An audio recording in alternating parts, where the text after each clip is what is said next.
Written by Synthetic Child. He was a traveler, had been in the city just a month when he killed the woman.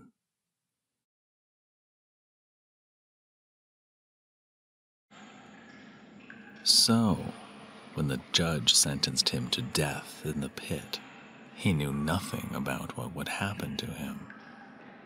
Here, the methods of execution varied by town. Some places favored a respectable beheading behind closed doors.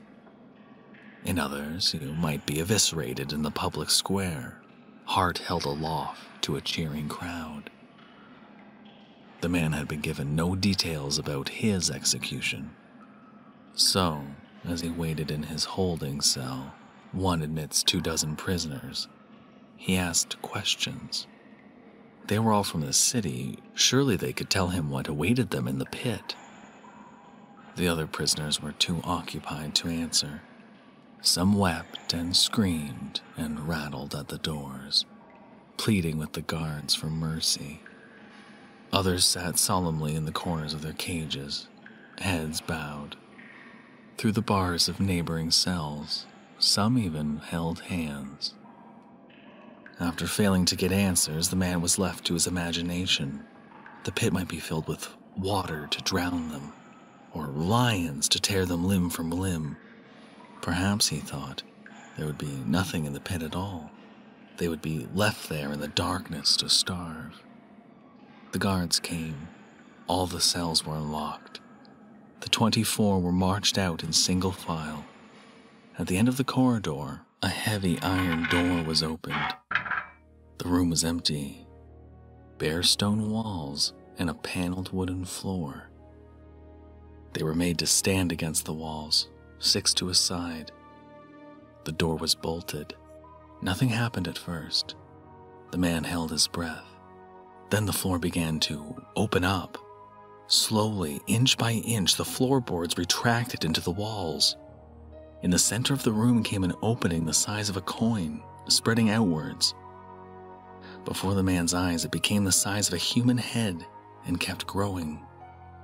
All at once, the other sprang into action. A prisoner slit his own throat with a shard of glass he stashed in his pocket. Another used a broken bed spring to stab at his chest. Blood began trickling down into the pit. Under the floor was a chasm too deep to see what was at the bottom. A prisoner strangled another with his bare hands. Another stomped on his neighbor's head until his skull cracked. 2 men fought over the glass shiv of the dead prisoner. The loser begged the victor to kill him too. The mouth of the pit grew wider. The man backed into the corner, trying to grab onto the solid stone walls. But as the first body toppled into the pit, there came inhuman shrieks, gasps, and the creak of skin contorting over bone. And the man understood. The others knew what was down there. And they wanted to make sure they were dead before they reached the bottom.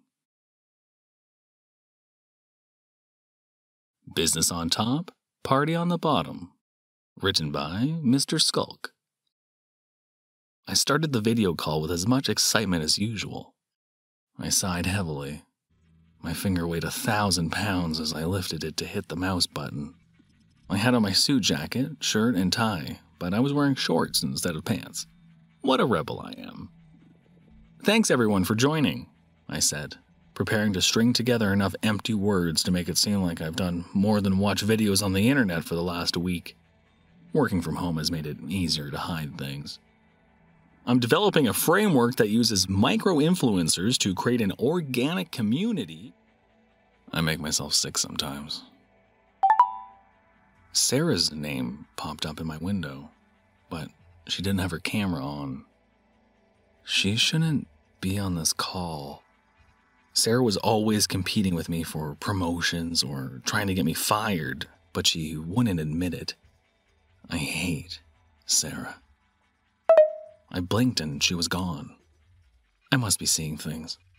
Good riddance either way. I kept blabbing, clicking through fancy graphics and icons that distract the audience. Heads nodded. It was working. Sarah popped into the meeting again. This time her name didn't disappear when I blinked. I haven't slept in days. I must be seeing things. There was no way she was coming to my meeting, not after what I said to her. I wonder how many pills it'll take to get to sleep tonight. Will, Tom here. Are you okay? I must have spaced out. I kept going. I decided to see if I could kick Sarah off the call. It worked. Nobody else seemed to notice. I was just about done presenting and was ready to take questions. Her name came back up. She had her video on this time. It was showing the front of my house. I stopped mid-sentence and ran to the front window. The park across the street was empty. The fresh snow that covered the street and the grass was undisturbed. I ran back to the computer. Sarah was gone. I let out a deep breath. I must be losing it. I needed sleep to clear my head and focus on pushing for a promotion tomorrow. It should be an easy decision, though. There's nobody left that could compete with me.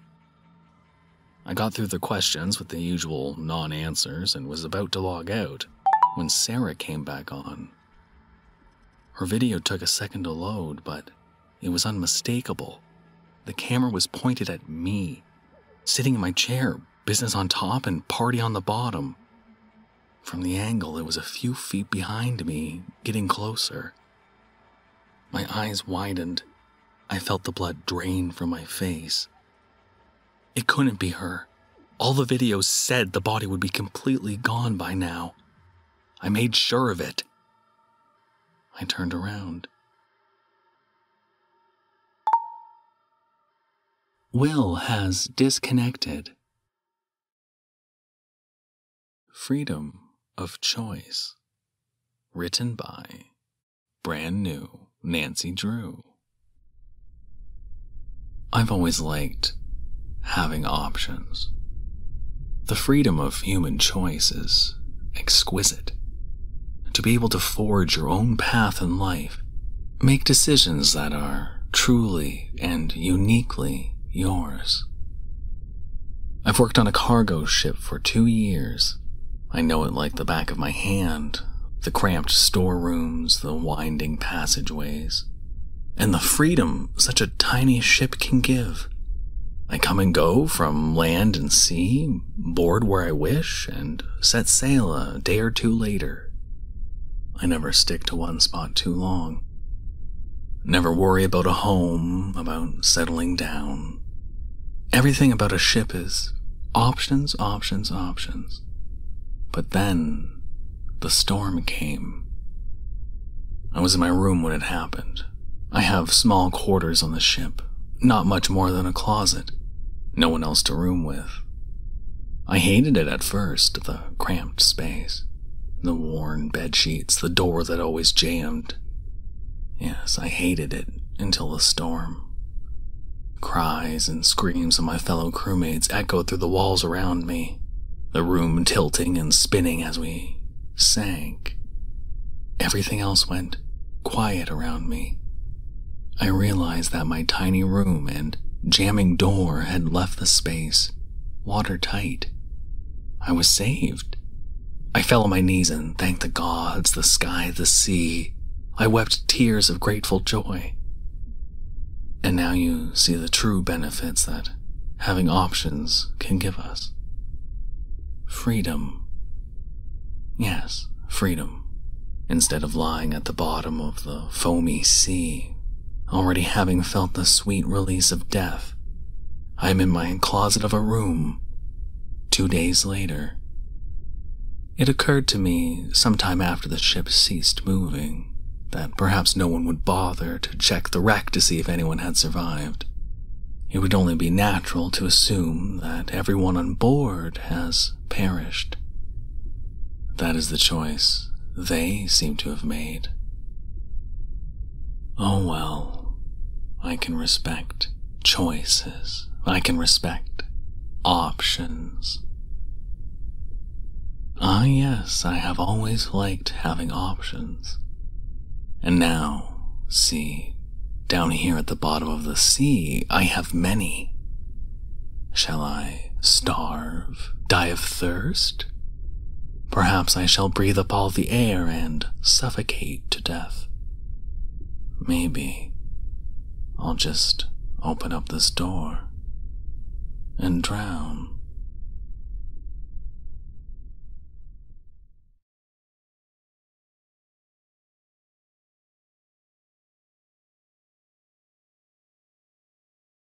Thank you for listening. You can probably handle another horror story, right?